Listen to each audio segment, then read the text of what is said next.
نحمده ونصلي على رسوله الكريم أما بعد فأعوذ بالله من الشيطان الرجيم بسم الله الرحمن الرحيم قل إن كنتم تحبون الله فاتبعوني يحببكم الله ويغفر لكم ذنوبكم وقال النبي صلى الله عليه وسلم لا يبقى من الإسلام إلا اسمه ولا يبقى من القرآن إلا رسمه مساجدهم عامرة وهي خراب من الهدى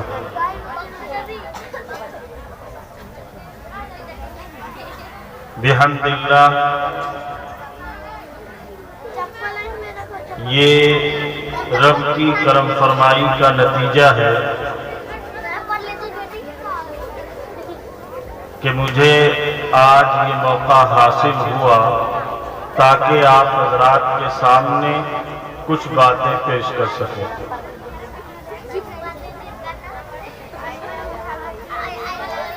حضرات گرامی، اس دنیا کے اندر دوسرے نمبر کی جو آبادی ہے وہ مسلمانوں کی ہے، اور اس دنیا کے اندر اس وقت سب سے زیادہ مساجد، سب سے زیادہ مکاتب اور سب سے زیادہ علماء موجود ہیں، لیکن اس کے باوجود بھی مسلمان پریشان حال ہے۔ ہر جگہ ذلت بھری نگاہوں سے ان کو دیکھا جاتا ہے۔ کیا ہم نے کبھی سوچا کہ ہم اپنے رب کو راضی کیسے کریں؟ جلسہ نام نہیں ہے نعت خوانی کا کہ نعت خواں آئے اور پڑھ دے کہ ہم آؤ ادھر آؤ کہ ذرا جی بہلے، اور آپ جی بہلا لیں اور گھر چلے جائیں۔ ہر جلسہ ایک پیغام دیتا ہے، ہر کانفرنس ایک پیغام دیتا ہے تاکہ آپ اس پیغام کو لے کر اپنی زندگی میں تبدیلیاں پیدا کریں۔ لیکن افسوس کا مقام یہ ہے کہ ہم میں سے بہت سے لوگ ایسے ہیں جن کو یہ نہیں پتا کہ اللہ راضی ہوگا کیسے۔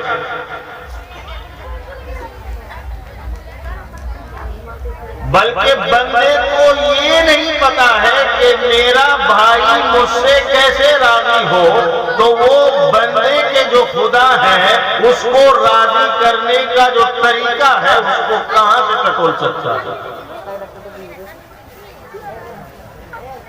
تو آئیے آج ہم قرآن سے پوچھتے ہیں کہ اے قرآن، اللہ کی رضامندی کا سرٹیفکیٹ کیا ہے؟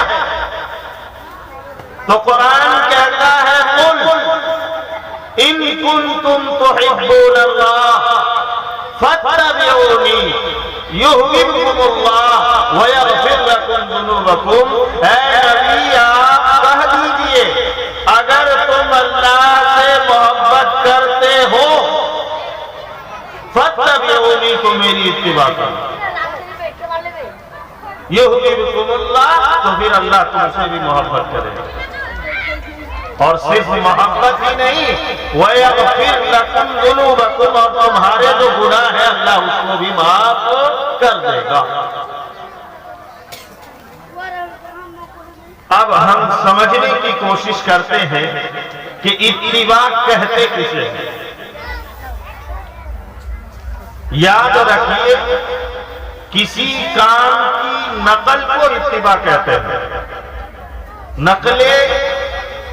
فعل کا نام اتباع ہے۔ رسول اللہ صلی اللہ علیہ وسلم مسکراتے کیسے تھے؟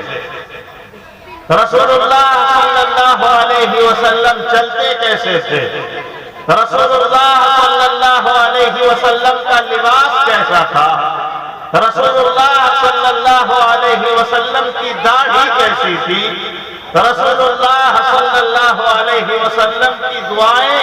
جو گھر سے نکلنے کی تھی، گھر میں داخل ہونے کی تھی، بازاروں میں جانے کی تھی، مسجد میں جانے کی تھی، وہ کیا تھی؟ جب ہم ان چیزوں کو سمجھتے ہیں اور ان کو اپنی زندگی میں لاتے ہیں اور رسول اللہ کے فعل کی نقالی کرتے ہیں، تب جا کر اتباع ہوتی ہے۔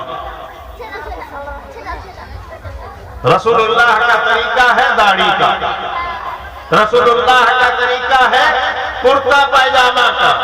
رسول اللہ کا طریقہ ہے خوشبو کا، رسول اللہ کا طریقہ ہے بدنگاہی سے بچنے کا، بچانے کا۔ تو جب ہم ان چیزوں کو چھوڑ جاتے ہیں اور ان چیزوں کی ہم پیروی نہیں کرتے ہیں، تب جا کر ہم کہیں اتباع سے پیچھے ہوتے ہیں۔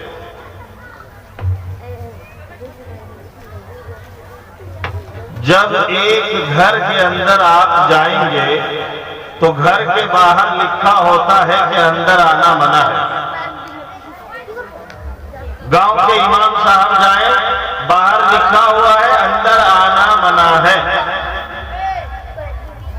پروفیسر جائیں، باہر لکھا ہے اندر آنا منع ہے۔ لیکن جب کوئی بندہ اس گھر کے اندر جاتا ہے تو گھر میں علماء کے آنے کی اجازت نہیں ہے، لیکن اسی گھر میں سلمان خان کی فوٹو پہلے سے داخل ہے، شاہ رخ خان کی فوٹو پہلے سے داخل ہے۔ تو جو کام آپ کو کرنا تھا آپ نے وہ کام نہیں کیا۔ اپنا دروازہ مسجد کے امام کے لیے کھولنا تھا، اپنا دروازہ علماء کے لیے کھولنا تھا، اپنا دروازہ ناصحین کے لیے کھولنا تھا، ذاکرین کے لیے کھولنا تھا، لیکن آپ نے موبائل کے ذریعے سے وہ کھڑکی اور وہ دروازہ اوپن کر لیا جس میں سلمان موجود ہے، جس میں شاہ رخ موجود ہے، جس میں بے حیائی موجود ہے، جس میں بے شرمی موجود ہے، جس میں لڑائی موجود ہے، جس میں جھگڑا موجود ہے، جس میں فتنہ موجود ہے، جس میں فساد موجود ہے۔ اور ہم سوال کریں کہ ہماری تعداد زیادہ ہے اور ہم کامیاب کیوں نہیں ہیں؟ یہ سوال بھیجا، یہ سوال بھیجا ہے۔ جب ہمارے دشمنوں نے دیکھا کہ ان کی تعداد زیادہ ہے اور جب انہوں نے ان کے پیمانے کو ناپنے کی کوشش کی اور ان کو پتا چلا کہ پوری دنیا کے اندر 2050 تک سب سے زیادہ آبادی والا اگر کوئی قوم تیار ہوگا تو وہ مسلم قوم ہوگا، چنانچہ دشمنوں نے مسلمانوں کے اوپر پینٹ چڑھا دیا اور ایسا پینٹ چڑھایا کہ وہ حدیث ثابت آتی ہے لا یبقى من الاسلام الا اسمہ، مسلمان نام کا مسلمان ہوگا لیکن کام کا مسلمان نہیں ہوگا۔ آپ دیکھیے، جائیے بازاروں میں، جائیے شادی بیاہ میں، جائیے اور غور کیجیے کیا ہماری شادی، ہمارا ماحول، ہمارا معاشرہ کیا صحابہ کے دور سے ملتا ہے؟ تو آپ کو پتہ چلے گا کہ ہمارا معاشرہ، ہمارا سماج، ہماری شادی، ہمارا نکاح صحابہ کے عمل سے بالکل بھی نہیں ملتا۔ ایک ایک شادی کے اندر 20 گاڑیاں ریزرو کی جاتی ہیں، جہیز لیا گیا 10 لاکھ روپے